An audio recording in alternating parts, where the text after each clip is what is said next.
Jeudi 25 juillet, une patrouille de routine des forces armées maliennes s'est retrouvée dans un incident à Tinzaouaten.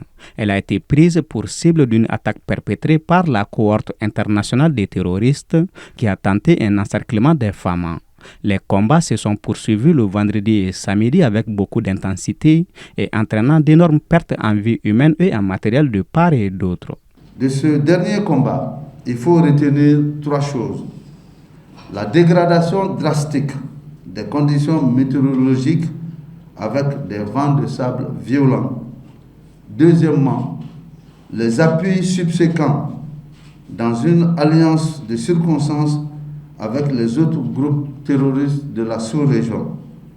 Troisièmement, il faut retenir la bravoure et la détermination exemplaire de nos hommes.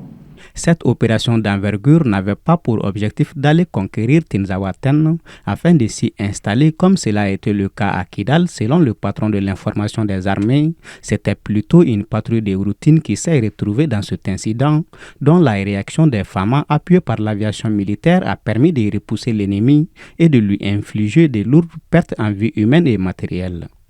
Tinza n'est pas une défaite pour les FAMA. Les combats de Tinzaouaten ont été plutôt la réaffirmation de la volonté affichée par les forces armées maliennes à libérer complètement notre territoire de la coalition des terroristes internationaux qui sont en train de sévir dans cette partie.